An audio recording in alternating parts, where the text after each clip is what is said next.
Hey everyone, welcome to Tent Talk. This is a show all about farmers markets. Whether you're a farmers market manager, a farmer, or a food producer selling at farmers markets, or just a curious farmers market shopper, this is the podcast for you. On today's episode of Tent Talk, we talk with Sena Wheeler of Sena Sea, a successful fresh fish operation at Seattle area and Eastern Washington farmers markets. We'll chat with Sena about how her plan to sell fish direct to consumers took a big turn when she discovered direct sales at farmers markets and how markets made her family business a success. Hey everyone, I'm Bridget Myers, one of your hosts here on Tent Talk, and I am a current farmers market manager here in San Diego and education coordinator for Intense Business. And I'm Kat Fields-White, director of San Diego Markets, managing 3 marvelous markets on the street every week, founder of Intense Business, and one of your other hosts. Our third host, Justine Marzoni-Mead, is off doing wonderful things with a local PR agency, but we'll hear from her from time to time. Welcome back to Tent Talk. Today we're talking with Sena Wheeler of Sena Seas, and yes, the family business is named after her. Sena and her family live in Eastern Washington, and her husband and his crew fish in Alaska. Sena Seas currently sells a variety of fish, including rare and wonderful Copper River salmon, at 9 weekly markets in the Seattle area and Eastern Washington, some seasonal and some year-round. From a degree in food science and a corporate career, it was a revelation for Sena to discover that she and her team could build a business at farmers markets that would support the whole family.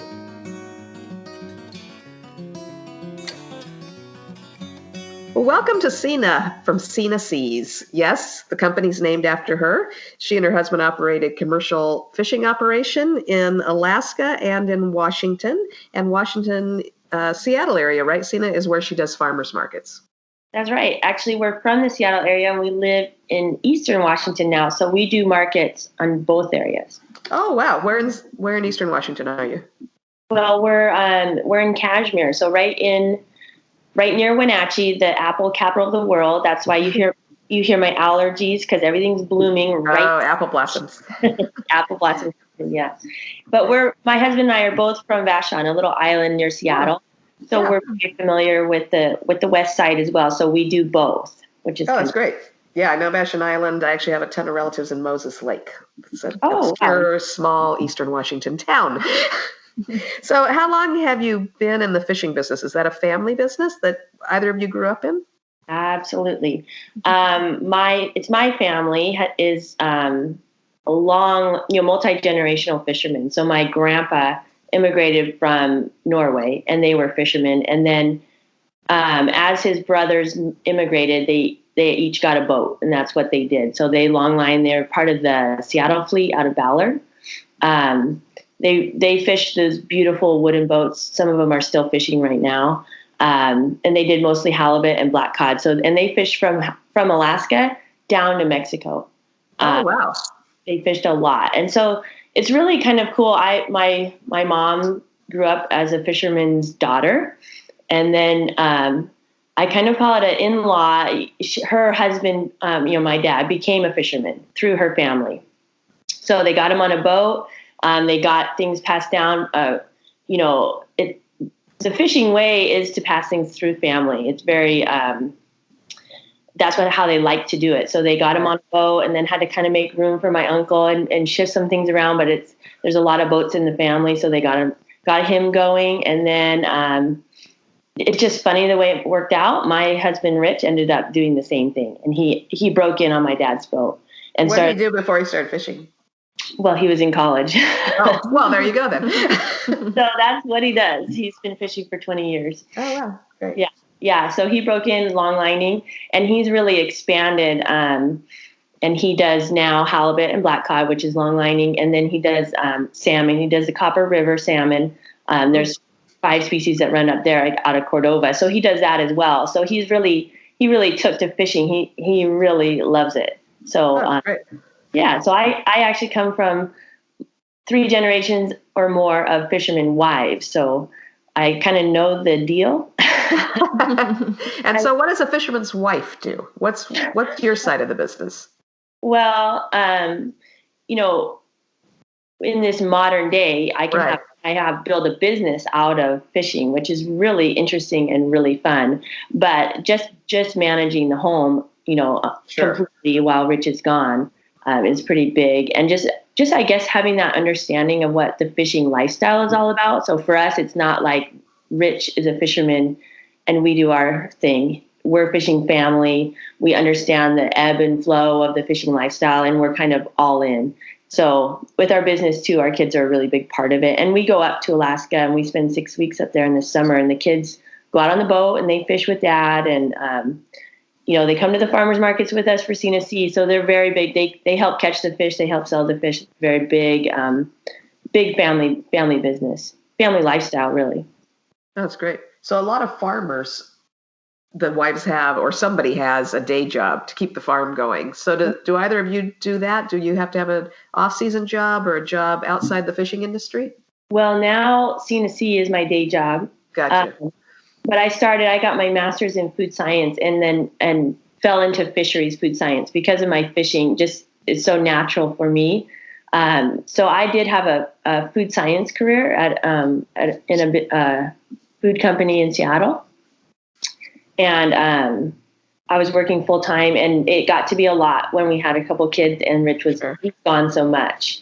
So it's been really, it's been amazing and something I never expected to be able to build on both my food science career and my fishing history and just knowledge of the business to do Sena Sea and to be able to do that from home and raise kids is really more than I ever imagined, to be able to do that. It's been really cool. Yeah, it sounds like a perfect way to combine all your skills and history and education all in one. How big of boats are they running? So when they longline, those are like 70-foot boats, and that's a 5-man crew. Although some boats are getting smaller now and they have some smaller crews, but traditionally that's when my dad ran it. You have a 5-man crew. So that's a big deal. When my dad fished, they were out for 30 days at a time. Well, they don't do that anymore because you would have 30-day-old fish. True. That doesn't sound good. No. I don't think I'd wait with bated breath at the farmer's market for 30-day-old fish. No. Although I guess, you'd freeze it, right, when they were out that long? The fish hold, and it's layered with ice. Yeah. Right. Yeah.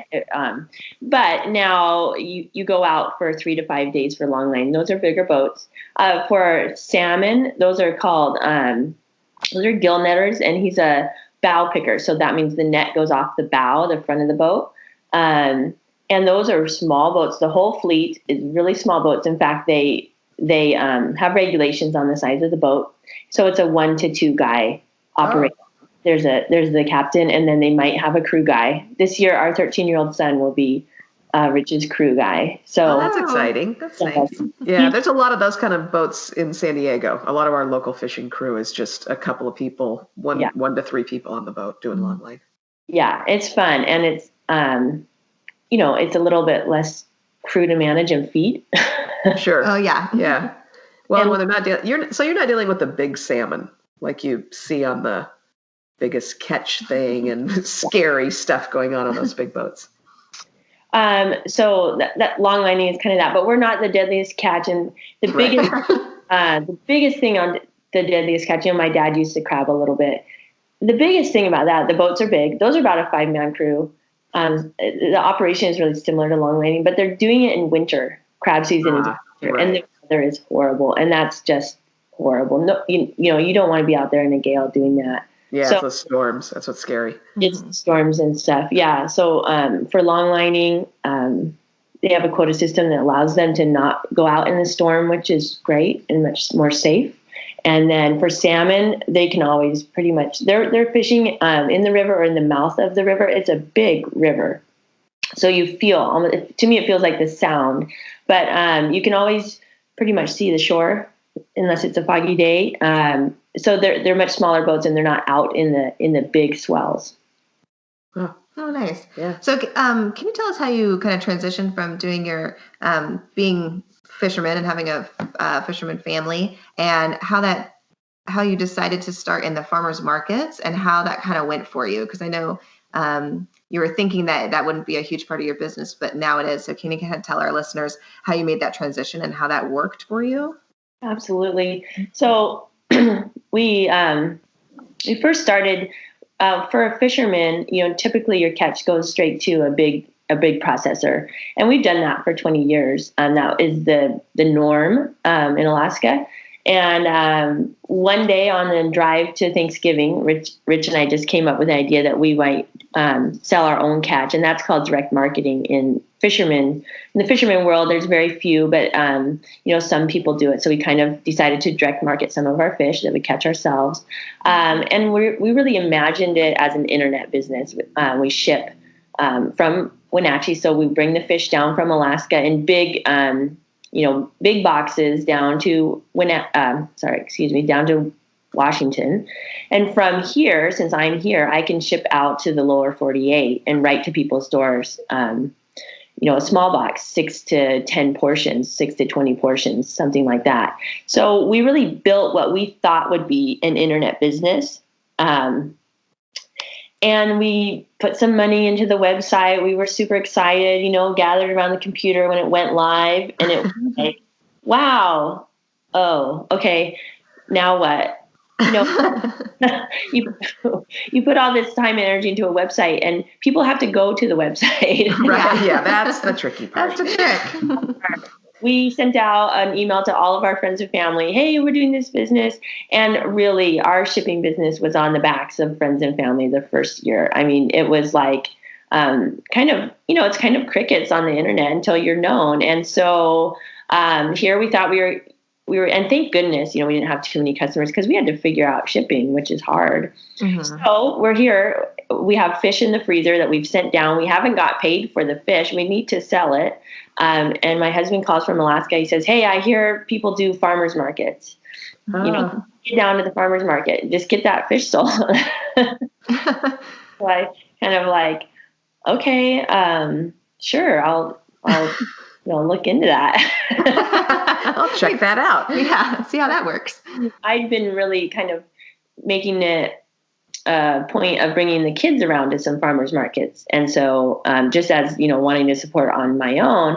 So I got it going, and we got a tent and got out there that first year. It was really halfway through the season. So it was truly an afterthought in our business to move some fish. And what we found is that, for one, it's a lot cheaper to start up in the market than it is to build a website.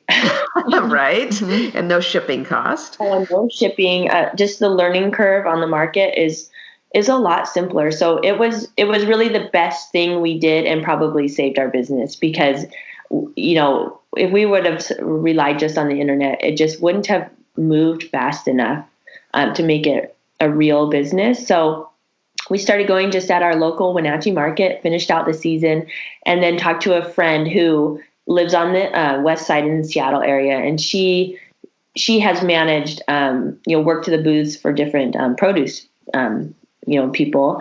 And so she said, hey, I'll get you into some markets over here. She was going to work the booth for us. And then she started emailing me, apply to this market and apply to that market and apply to here. And I'll work them all. And I'm going, oh, whoa, what is this? I didn't understand that doing farmers markets is a legitimate, real business. Yeah, it's amazing, isn't it? Really been eye-opening, and that you can go to more than one market. You can build a staff, and you can staff the markets. And where we're at, we staff markets in Seattle and in Eastern Washington, where we are. So that really, and then over the winter, I got the the permitting and the sampling and all the permits. I looked at the list, and I just said, never mind. No. Yeah, it seems intimidating, doesn't it? Do y'all in Washington, do fishermen have to have the same health department permit that, say, somebody selling hummus or cheese would have to have?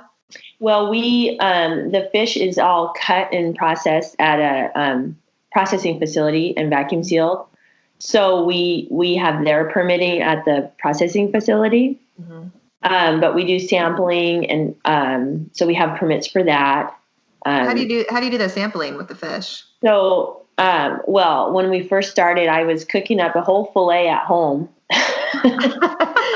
and it was just ridiculous. At 8 a.m, people don't want a bite of cold fish that you cook in it. Yeah. Okay.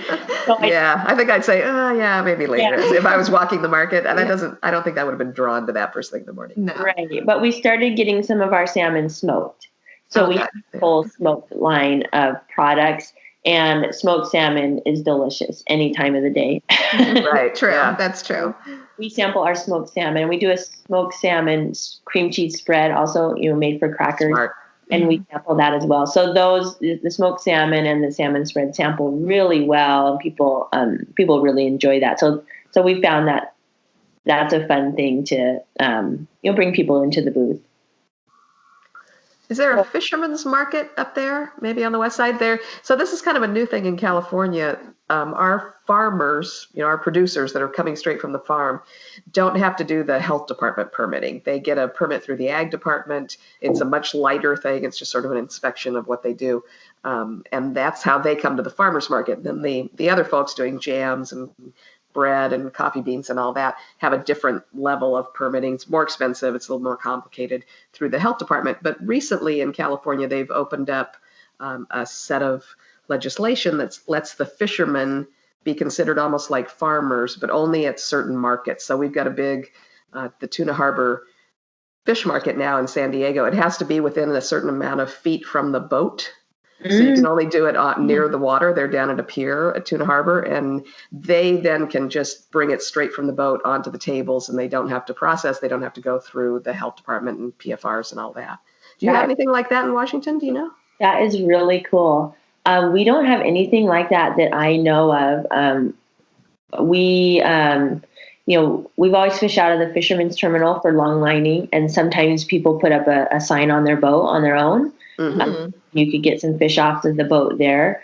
But I honestly, there's probably some place doing it, but I haven't seen that. That is so cool. Yeah, it's a nice thing. It is, they're not really processing though. So they're selling whole fish, right, because the permit doesn't cover filleting and cleaning and things. But then there's a booth down there, one guy that has a health department permit where you can buy a whole fish and then you bring it to his booth and he'll fillet it for you or clean it or do all the things that Americans don't know how to do with the whole fish.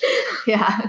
That's really cool. Everything that we bring down, because we catch up in Alaska, so we made the choice to, we actually have it all processed up there. So we cut it, vacuum seal, freeze it, and it's all portions. So it's all 6-ounce portions. And we found, at first we did whole fillets too, and we found that people they love those 6-ounce portions. And I've gotten hooked on it. I've gotten completely spoiled myself. We've always grown up with whole fish at home, or at least you eat a whole fillet for dinner, and now you just pull out these portions for how many people. It's just like, oh my gosh, and they defrost really easily. So we're just spoiled now. You're simplifying. That's good. So organized. So how many farmers markets do y'all do and are they year-round markets? How many markets are you guys doing? So we do, I think last year or the year before, we were up to 12. Oh, wow. Wow. Okay, great. Yeah. So, and those were all summer markets. Those are all seasonal markets. And we've backed down to about 9. So we really spent some time looking at, every market is not the same. And we really kind of trying to focus in on those markets that work really great for us. Every market has its own personality and its own customer base. And we're really looking for those markets that, what we have figured out is we're looking for shopper markets. So there's some weekday markets that have a lot of food trucks and berries, and people come in after work, they're walking their dog, and they want to stop and get some food to eat. And frozen fish is it needs to go home right away. And it's something that is a shopper buys, somebody that's grocery shopping at the market. So we've really kind of dialed into the type of market that works best for us. And those are usually weekend markets. We have a fabulous market. We're at the University District in Seattle. That's a great market. It's a great market. That's a year-round market. The customers, they come rain or shine. Those customers are really committed. They show up and after being there for a few years, they're counting on you to really be there, and they're doing their weekly shopping. So that's the kind of market that we really look for. The U District, Capitol Hill, and West Seattle are the 3 that this was our first year that we went year round, because we have to put up the fish. We catch it in the summer, we have to freeze it and store it. And The quality is still really amazing because of some of the packaging things we do. We wrap in parchment paper so it doesn't touch the plastic. It keeps it really high quality, but it's a big expense to, and it's a big undertaking to put up that much fish. So it's taken. We really built up to that. So this was the first year that we did year round, and it was really successful. People were. What we found is farmers market customers. They're just so grateful to find a great source of fish. And you would think, well, Seattle, there's a million sources, but they're just happy to have somebody there that they can count on and that they really trust. Yeah, and while they're doing their other grocery shopping, you're there. So it's not like they have to make a special trip to go get great fish somewhere. It's like folded into the farmers market. I think our customers appreciate that with our fishermen at our markets. They're doing their grocery shopping, and then it's also like this really great fishermen that they can get high quality fish from while they're already grocery shopping, and they don't have to make an extra trip somewhere to get that kind of level. They like the relationship too. I think just like when you come and you get to know the farmer that's growing your vegetables, knowing the fisherman that brings home your fish is just a whole different thing than buying it out of a refrigerated case. Yeah, that's different. Yeah. Are you working the markets as well? You said you have a staff, obviously, that does some of the markets there with you, or what does your staffing look like to accommodate that many markets? So we have a staff. It's a finding really good people. It's a perpetual struggle. Yes. And we want people that are passionate about what we're doing and understand the fishing business a little bit, because I stand there. I love doing them, but I can't obviously do them all. But, I talk about fish and fishing, and I could do that all day long. And so, having somebody that's familiar. So we're really lucky. We have an amazing staff right now. We have a couple of gals who actually fish with their dad alongside Rich. So we know them. Wow. They fish in the summers. They always have. They fish hard with their dad. he works really hard. He works them. And in the summer or in the school year, they go to Central. So we have a market in Ellensburg, and they run our market when they're not fishing. It's really cool because they know. They've caught fish alongside. I mean, they really know what they're talking about. So we're really looking for, salespeople that have a little stake in the game and have an understanding of what we're doing. So that's kind of fun. And we found some really great people that, we have another guy that has lived in Alaska. So, and another, things like that. So everybody that we have has a connection, which I think really helps. So important that being able to tell the story at the farmers market. We always say people do not come to the farmers market because it's easy. We don't have parking like big grocery stores. You don't have a central cashier. They're definitely not there for convenience. Generally speaking, they're not there necessarily for price. They're more about quality, but they come specifically because they want to hear the story of where their food came from. And that's just the difference between succeeding and not at the market, I think, is how good your storytellers are. Mm-hmm. Absolutely. Sena, do you see more women? So, you talked about your granddad and then your dad and then, sons-in-law and brothers-in-law and that kind of thing. But then talking about these two young women, do you see more women getting into that family line of fishing? Yeah, in fact, we do. I used to go up on my dad's boat and go out on the boat, which is tremendous now because I know what it's about. I used to go up in the summers, but then it was all men. When we do the Copper River now out of Cordova, and that is a different type of fishing. It's really independent because you get a boat, you get out there and you go for it. It's really small scale, independent, and you don't have to have a crew of 5 guys in a huge boat. And there's a lot of women fishing. I wouldn't say a lot, but there's definitely women fishing there. My husband has a woman in his. There's a lot. Let me say again. I can think of several women that run their own boats out of Cordova for the Copper River, and it's really cool. That's great. Yeah, it's nice to see it diversifying, and we've got a couple of really strong young women here that are running their own boats now. It's cool to see. It's really neat. Yeah, and my girls come out on the boat. We have a son and then 2 daughters, And so, my son is really taken to it. He just loves he loves being out there with his dad, and that's a big part for him. And then my two daughters, my middle, she's decided she likes to cook, do recipes with me, which is really fun. And so she's decided that she wants to be the cook on the boat, and she works on recipes. She worked on, she's 10 now, but she was working on her pancakes and stuff like that. So she could cook on the boat. So that's really fun. She's found kind of a role that she likes.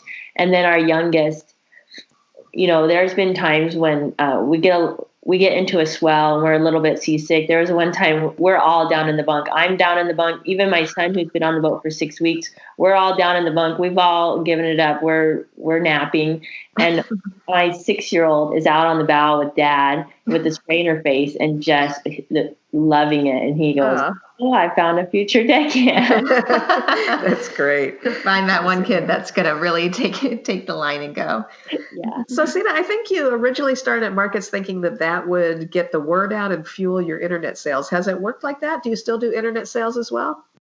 Absolutely. What I have found is the markets just work so hand in hand with the internet. And so what it's allowed for us, when we first started, like I said, I thought we were going to be an internet business, and then we added this kind of side of farmers marketing. And the farmers market very quickly outgrew the internet business by 4 times. Wow. So really, we're a farmers market business with a side of interneting. Gotcha. And the truth is, I used to compartmentalize, even in my head. I did a lot of background work on the internet side, and I really kept the two businesses separate in my head. Like, okay, I have an internet business, and then, oh yeah, and we go to the markets. And I've realized that even our customer base, even on the internet, we sell to people in Seattle and in Washington that could go to the markets. Maybe they do go to the markets. But not always. Sometimes they need to have it shipped to their door. Even we ship all around the nation. And I realized that all of our customers, if they could go to the market, they would. Mm-hmm. I see them all as people that might aspire to see us at the market, but they can't. So I will also ship it to them. So it's really been a change to me in my marketing and the way I'm talking about it is where that all of our customers would love nothing more than to come down and see us at the market and me hand them their fish. But people are either live somewhere else, or they might be too busy and they might miss us at the market. So it's really been a shift for me to realize that the farmers market is a big part of our business. At first I didn't even put it on Instagram because I thought, well, these are people around the nation and they don't want to hear about our farmers markets in Washington. Like, that's almost unfair. Yeah. Just teasing it. That's what we Look at this too. Beautiful market. You can't come. Yeah. I realized, we have an amazing farmers markets in Seattle. If we're selling amazing fish to people in Seattle and they're loving it at the farmers market, that legitimizes our business. Somebody from Nebraska would love to buy that fish. Right. We just heard that from it was actually from a farmer here, a small farmer, who had said that the markets were sort of a legitimizing factor, that it verified that you were a real business. They had gone in trying to sell to chefs, and the first thing the chefs were saying was, well, what markets are you in? Yeah. And it was just something that showed that they were steady and they were reliable and that they had a following and that this was a product that people wanted. So that the markets that have kind of it just sort of verifies who you are, I think, for people that are buying in that magic and ephemeral world of the internet where you don't really know who you're dealing with. If you can see that, yes, you're a live person, you've got real fish at the farmers markets, that probably gives them a comfort level. Mm-hmm. Absolutely. So now we talk a lot about being at the farmers markets, and it's a big part of our business and our culture and what we talk about, because I've also found it's an amazing community, and it is really cool to be at these markets. So it's no longer a side part of us; it is us. Right. And it's just folded into your business. It sounds like it's just part of your big plan, and it's working so well for you. Well, and they're both direct marketing. So you're not looking at, do I go to the farmer's market and keep all the money in my pocket, or do I sell it on the internet and keep it all in my pocket? Yeah. A lot of times the only choices people have are we sell it at the market and keep all of it, or we sell it to a packing house and get cents on the dollar. Is there a big difference in your margin if you're selling direct, Sena, versus selling to a big distributor? No, to a big distributor. Yeah. Yeah.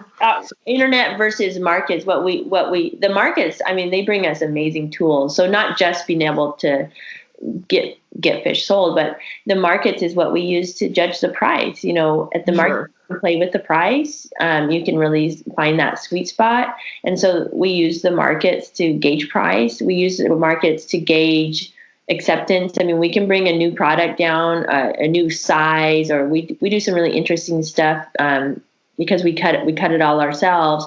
So we do chops. So we're taking the scrape meat. We're actually literally scraping the backbone of, say, a Copper River. The salmon's so valuable and it's such an amazing resource. So we scrape the backbone so we're not wasting any flesh, and we make these bags of chop so people could use it in a recipe or make a burger out of it or balls or whatever. So things like that, we can just bring it right to the market, and we're just testing it out. We get to hear the feedback immediately. So the market has turned into, that's where we get our feedback, and we're talking to the customers all day long. You immediately know, you bring a product to the market, that afternoon, boy, love that, or that felt like a reach for people. So the market it's kind of our testing ground. The markets are what's determining our prices, really, and the internet side goes off of that. So it's the markets have truly moved to the front of our business. That's great. What a good compliment for each other, it sounds like. Yeah. Mm-hmm. Absolutely. Yeah. Excellent. Well, this has been so interesting. I was so grateful to hear your story and hear how the markets have played a part in your business. And I will definitely be going to the markets to check you out next time I'm up that way. Are you at the Ballard market? Oh, yeah. We are not. We're working on that one. A lot of people ask that because we're fish, but that is a place where there's a lot of markets are asking us if we can be there, and that's why sometimes we grow so much, because they want fish. But there's some long-standing fish places there, so we'll break into that one.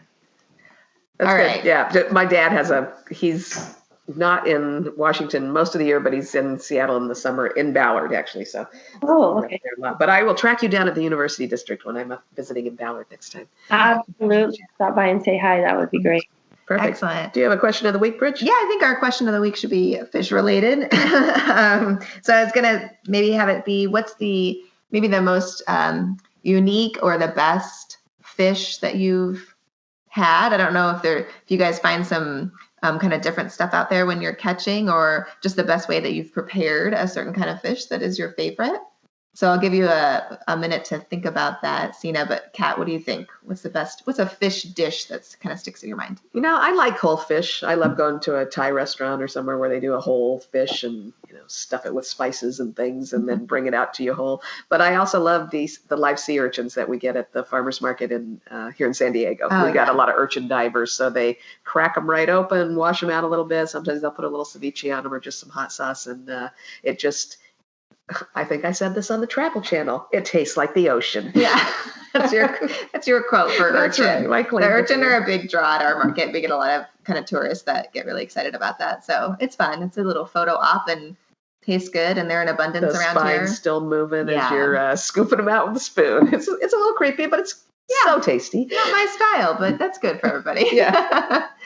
I think I got a fish. We used to have a fish vendor at a market a long time ago, Papa's Fresh Fish, and I would always get like really simple, like we get a lot of mahi here, and I just get like a really simple fillet or something, and he'd always ask me, how are you going to prepare that? I'm like, I just stick it in the oven, Mark. I just put lemon on it and I stick it in the oven, and then that's it. I'm really simple. And one day he brought me a whole rock fish. Like a bright red with like the eyeball and the whole thing. And I was like, he's like, here, I want you to have this. He told me how to cook it. I was like, I don't think this is going to work. And I went home and he gave me a nice recipe for baking it, but I stuffed like potatoes in it and lemon and put all sorts of spices on it, put it in the oven, pulled it out. And if you listen to this podcast, you know that I'm not a chef or anything close to it. And it was so delicious, and my kids were really grossed out, but then they ended up eating it, and they thought it was fun and funny, and we learned a lot about fish, and it was a really great experience just to have that whole fish and take it home and eat it. And it was delicious. The rockfish was really good. Yeah, rockfish is great. Yeah. Sena, what's the kind of one of the best fish? I'm sure you've had a lot of great fish, but what's one that stands out to you? I'm spoiled. I've had a lot of great fish. I love rockfish. They're so ugly, but they're really good. They are ugly and delicious. Yes. The top notch is your Copper River King. That's just like there's nothing can compare to a Copper River King. It's rare or not rare. The season is short, and so I only get to eat Copper River King like 1 week out of the year. So that's tops when you can get your hands on it. But just for every day, we eat a lot of black cod, and it's a really fun one. Black cod is also known as sablefish. It's a white fish, but really high in omega-3s. So it's fatty, super silky. The texture never dries out. You cook it different than other fish. You can cook it really hot and kind of crisp it, and then it's always just this silky texture. It's amazing. A lot of people find it in restaurants, but what I love is when we have guests, I'll make black cod because you can't mess it up. You can't overcook it. And then your people are just blown away, and it makes you look like such an amazing chef and really in the oven. This sounds like a fish that I need in my life. Yeah, right it's so now. good. A fisherman brought us from a really, really big black cod, brought us ribs one year. Black cod ribs. They were so crazy good. It was like eating pork ribs or something. They had so much meat on them and cooked on the bone like that. They were crazy good. Well, we sell collars, and I call wondering if it was maybe collars. It's right in the collarbone is there's these sweet tender morsels of meat. It's like eating crab. You have to work at it a little bit to get to the bone, but the meat in there is incredible. So we'll do like a pile of collars on the grill with sort of almost a sweet teriyaki, and you kind of get in there, and that's really fun and really delicious. So yeah, black cod is one of those. If you want to impress people with your amazing cooking, cook up black cod. Most of it goes straight to Japan. It's a very well loved in Asia, and it does really well with. I always cook it with sort of a soy sauce and ginger, so it also it just tastes really good with an Asian seasoning.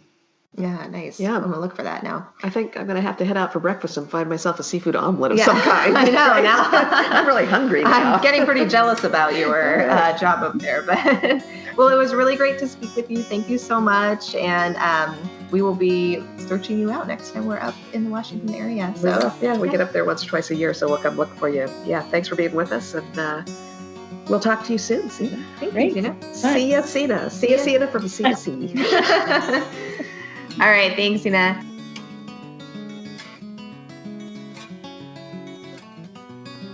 Hey, thanks so much for listening today. Please be sure to leave us a review on iTunes, Stitcher, or wherever you're listening to this podcast, and tell us how you liked today's episode. Be sure to subscribe to our podcast so you don't miss the next one. And if you want more farmers market tips, you can subscribe to our weekly email newsletter at intensebusiness.com. Remember, that's INTENTS business.com. And follow us on social media at Intense Business. Tell us more about other ways that Intense Business can help build your farmers market success by taking our survey on our website or go to that'sintense.com. Watch for upcoming Intense events, both live and online, and stay tuned for save the dates for the 2020 Intense Conference coming soon. We really can't wait to see all of you in person. This podcast is produced by Intense Business, where passion meets profit. Today's episode was recorded by Bridget Myers and Adam Samaha and edited by Justine Marzoni-Mead. Original music by David Mead. Thanks so much to our guests, Sena Wheeler and San Diego Markets.